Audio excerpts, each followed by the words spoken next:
अस्सलाम वालेकुम dear students.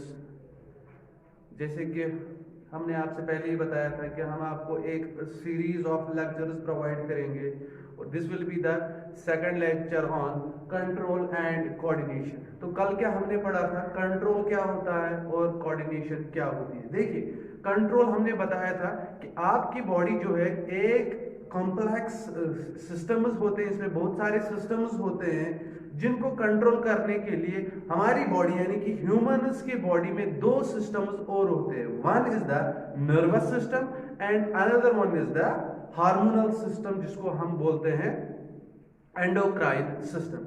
Plants में भी होते हैं, प्लांट्स में ये नर्वस सिस्टम नहीं होता है, लेकिन उनमें हार्मोनल सिस्टम होता है। उतनी बॉडी उनकी कॉम्प्लेक्स नहीं होती है, इसलिए they do not require the nervous system.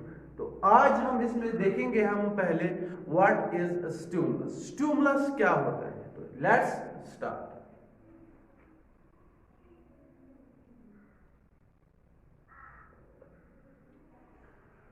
देखिए, स्टिमुलस क्या होता है। ये जितने भी प्लांट्स होते हैं या एनिमल्स होते हैं वो रेस्पॉन्ड करते हैं या रिएक्ट करते हैं the changes that occur in their surroundings. In their surroundings में भी या इनके इंटरनल एनवायरनमेंट में भी जितने भी चेंजेस होते हैं वो उनको रेस्पॉन्ड करते हैं। अगर हम ये लिखे, हम ऐसे लिखेंगे, ऑल लिविंग ऑर्गेनिजम्स, चाहे वो एनिमल्स हो या फिर प्लांट्स हो। याद रखिएगा, all living organisms whether they are animals और प्लांट्स, दे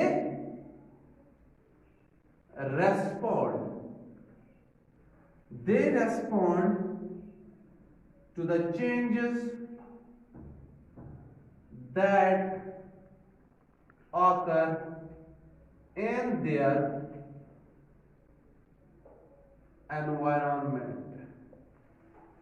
ठीक, प्लांट्स या फिर एनिमल्स ये रेस्पॉन्ड करते हैं जो उनके एनवायरनमेंट में चेंजेस होती है। अब ये वर्ड एनवायरनमेंट होता है, या तो ये इनका इंटरनल एनवायरनमेंट होता है, हमारी बॉडी के अंदर भी एक एनवायरनमेंट है और बाहर भी एक एनवायरनमेंट है।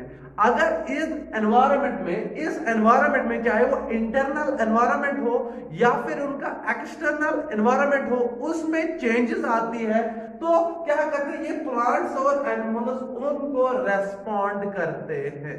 इसको थोड़ा सिंपलीफाई और करते हैं तो फिर हम स्टिमुलस किसको बोलेंगे? स्टिमुलस बोलेंगे इन्हीं चेंजेस को, the changes that occur in the internal and external environment. एक सिंपल सी डिफिनीशन है जो आपने याद रखनी है, the changes, all those changes that occur in our internal or external environment is called stimulus. I can write down here, all those changes that occur in our internal or external environment is called stimulus। उसको हम stimulus बोलते हैं। जितने भी changes आपके internal environment होगी यानी कि आपके बॉडी के अंदर चेंजेस होंगी या फिर आपके बॉडी के बाहर चेंजेस होंगे या फिर उनके बॉडी के बाहर जो चेंजेस आती है उन तमाम चेंजेस को हम स्टिमुलस बोलते हैं। स्टिमुलस क्या होता है? The changes that occur in our internal और एक्सटर्नल एनवायरनमेंट। अब मैं अपनी एग्जांपल ले रहा हूं तो आप समझ सकते हो, जितने भी लिविंग ऑर्गेनिजम्स है, चाहे वो प्लांट्स हो चाहे वो माइक्रोब्स हो, कोई भी ऑर्गेनिज्म हो, उसके बॉडी के अंदर या उसके बॉडी के बाहर जितने भी चेंजेस होते हैं वो क्या करता है? उन चेंजेस को रेस्पॉन्ड करता है, उनको वापस जवाब देता है। उस चीज को हम बोलते हैं स्टिमुलस, उसी चीज को हम स्टिमुलस बोलते हैं। अब ये रेस्पॉन्ड क्या हुआ, इसको हम अब ऐसे भी लिख सकते हैं, ऑल लिविंग ऑर्गेनिजम्स, तमाम जितने भी लिविंग ऑर्गेनिजम्स होंगे, दे रेस्पॉन्ड टू द स्टिमुलस। लिख रहा हूं मैं ये यहां पे, all living organisms responds to the stimulus। यानी कि इसको सिंप्लीफाई करने के लिए अब आप ये भी बोल सकते हो, जितने भी लिविंग ऑर्गेनिजम्स होते हैं वो रेस्पॉन्ड करते हैं to the stimulus. Now what is respond here? Respond को आप बोल सकते हो the reaction against the stimulus, reaction against the stimulus। इस स्टिमुलस को वापस रिएक्ट करने के लिए, जवाब देने के लिए जो आपकी बॉडी अपने रोल अमल लाती है, उसको हम रेस्पॉन्ड कहते हैं। I hope you can understand now what is stimulus. और ये तो इसकी सिंपल डिफिनेशन हुई कि स्टिमुलस क्या होता है। देखिए, आपका जो नर्वस सिस्टम होता है बेसिकली दो तरह के सेल्स से बना हुआ होता है, ठीक है।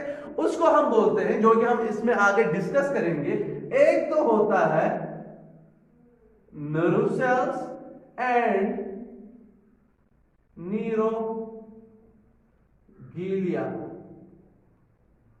या गिलिया, गिलिया लिखिए, न्यूरोग्लिया। एक तो होता है नर्व सेल्स आपके नर्वस सिस्टम से, यानी कि आपका नर्वस सिस्टम दो तरह के सेल्स से बना हुआ होता है।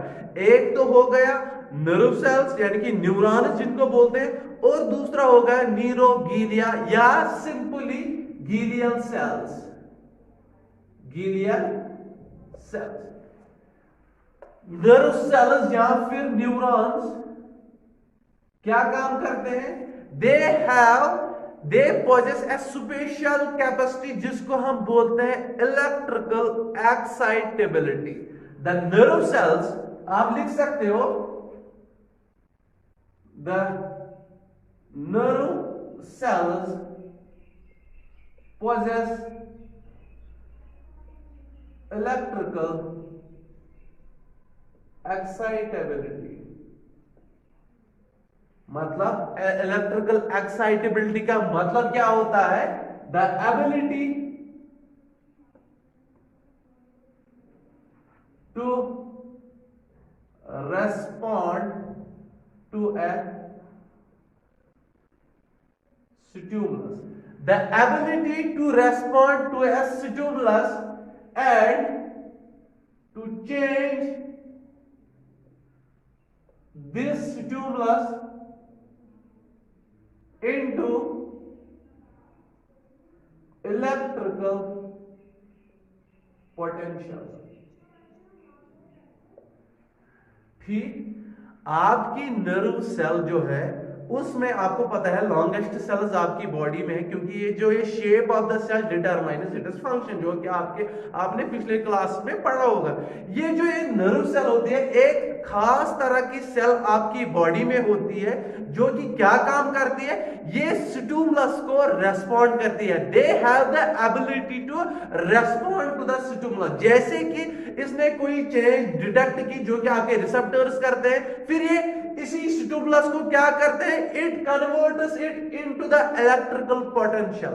द नर्वस सेल्स और the neurons of our body have the ability to change the stimulus into electrical potential।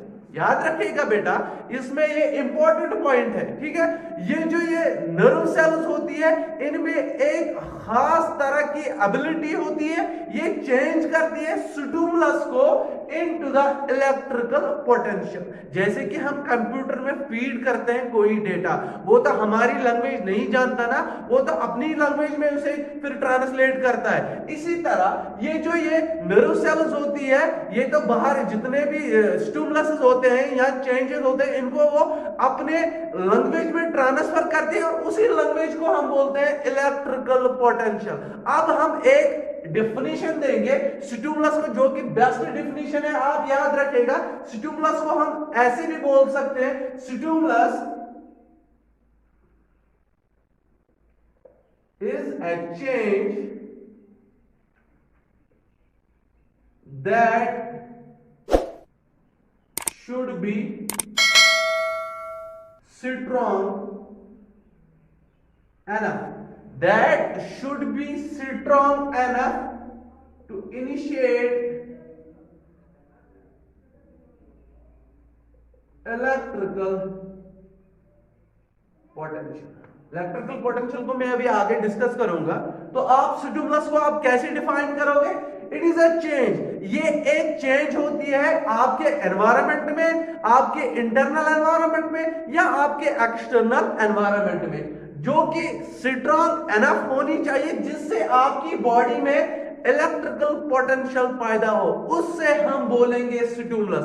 अगर कोई भी चेंज आपकी बॉडी में या आपकी बॉडी के बाहर ऐसी होगी जिससे आपकी नर्व सेल्स में इलेक्ट्रिकल पोटेंशियल नहीं हुआ, उसमें जनरेट इलेक्ट्रिकल पोटेंशियल नहीं हुआ, तो आप बेटा उसे स्टिमुलस नहीं कह सकते।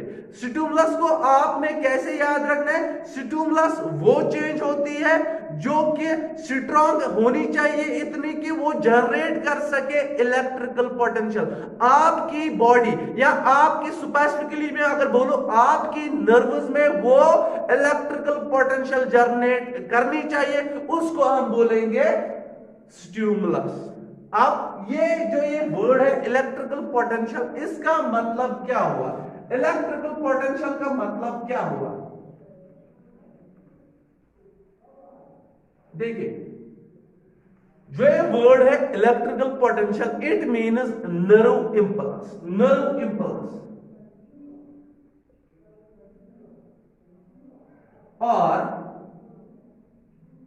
इलेक्ट्रिकल सिग्नल होती है।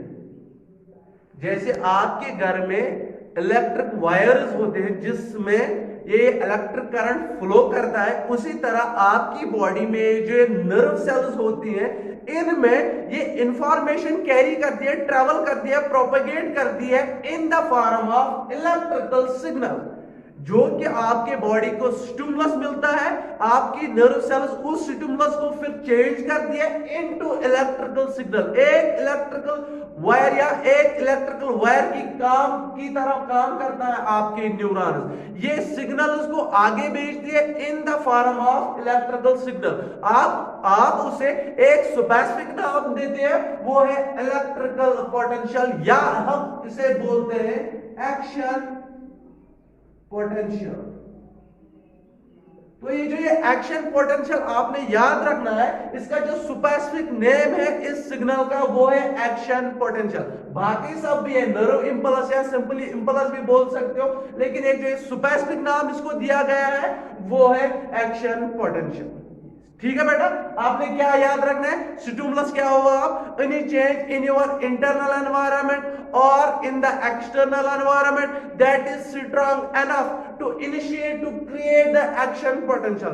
एक्शन पोटेंशियल क्या हुआ? आप एक सिग्नल होती है, इलेक्ट्रिकल सिग्नल होती है that travels along the plasma membrane, जो कि नर्व सेल, जो कि हम आगे इसका स्ट्रक्चर डिस्कस करेंगे। एक लॉन्ग स्ट्रक्चर होता है इसमें, ठीक है, इसकी डेंड्राइटिस वगैरह होते हैं, इसका एक्सॉन वगैरह होता है और इसका प्लाज्मा मेम्ब्रेन होता है। इसमें ये सिग्नल होती है electric signal in the form of action potential की तरह जनरेट करते हैं, in the form of electric signal की तरह जनरेट करती है, जो कि आपकी एक बॉडी से दूसरे बॉडी पार्ट तक जाती है, उसको हम बोलते हैं स्टिमुलस, या उस चीज को हम बोलते हैं एक्शन पोटेंशियल। स्टिमुलस क्या हुआ? कोई भी वो चेंज जिससे जनरेट हो सके एक्शन पोटेंशियल। एक्शन पोटेंशियल क्या हुआ? अब एक्शन पोटेंशियल को हम नर्व इंपल्स बोलते हैं या इलेक्ट्रिकल सिग्नल होती है जो आपकी नर्व्स में ट्रेवल करती है। द स्पीड, इसकी स्पीड वेरी होती है। The speed of this action potential could be 0.3 up to 130 metres per second. ठीक है, तो क्या देखा अब हमने? स्टिमुलस क्या होता है? एक्शन पोटेंशियल क्या होता है, क्योंकि जितने भी आपके बॉडी के बाहर चेंजेस होंगे उनको फिर आपकी नर्व सेल्स क्या करती है, वो उनको ट्रांसफर करती है into the action potential. For example आपके हाथ पे अभी किसी ने प्रिक किया, तो ये प्रिक जो है ये एक स्टिमुलस हुआ और आप क्या करते हो, अपना हाथ हटाते हो, वो आपका हाथ हटाना उसको हम रेस्पॉन्स देते हैं। यानी कि जो कोई भी स्टिमुलस हो उसको रेस्पॉन्ड के लिए आप अपना हाथ या अपने हाथ को पीछे से लेते हो या पीछे लेते हो, या आपको अभी कोई बाइट करता है कि कोई मॉस्किटो बाइट करता है, आपका दूसरा हाथ उठता है वहां पे बैठता है उसको मारता है, उस चीज को हम क्या बोलते हैं, bite is the stimulus and when you hit the mosquito it is the response। कोई भी स्टिमुलस आपकी बॉडी में हो, आपकी बॉडी उसको रेस्पॉन्स देती ही देती है। ठीक है, अब देखिए आपकी बॉडी में 5 तरह के, अभी हम पहले डिस्कस करेंगे in case of human beings control and coordination, in case of human beings, और उसके बाद इन केस ऑफ प्लांट्स। आपकी बॉडी में देखिए बेटा 5 तरह के सेंस ऑर्गन्स होते हैं, 5 टाइप्स ऑफ सेंस ऑर्गन्स।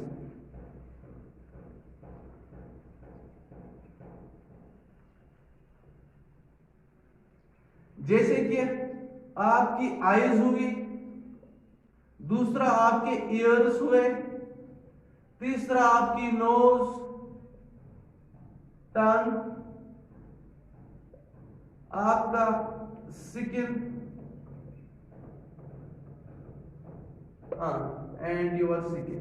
ये 5 तरह के सेंस ऑर्गन्स है आपकी बॉडी में जो डिफरेंट यानी कि स्पेसिफिक स्टिमुलस डिटेक्ट करते हैं। आपके बॉडी के बाहर जितने भी चेंजेस होंगे वो इन्हीं 5 सेंस ऑर्गन से डिटेक्ट होंगे। यानी कि जो ये लाइट होती है वो डिटेक्ट करती है आपके आईज, यानी कि लाइट क्या हुआ, स्टिमुलस, आपके ईयर्स साउंड, आपकी नोज स्मेल, आपकी टंग टेस्ट, और आपका स्किन जो है वो डिफरेंट तरह के यानी कि कोल्ड, पेन, हीट वगैरह डिटेक्ट करता है। इस चीज को हम कल कंटिन्यू करेंगे, इससे आगे हम कल कंटिन्यू करेंगे। आपने क्या करना है, अब ये सब आपने रिवाइज करना है, आपने वीडियो बार बार देखना है, और कोई भी क्वेरी हो आपने कमेंट बॉक्स में डालना है। इंशाल्लाह we will answer all your queries. Till then have good day, keep safe and stay healthy।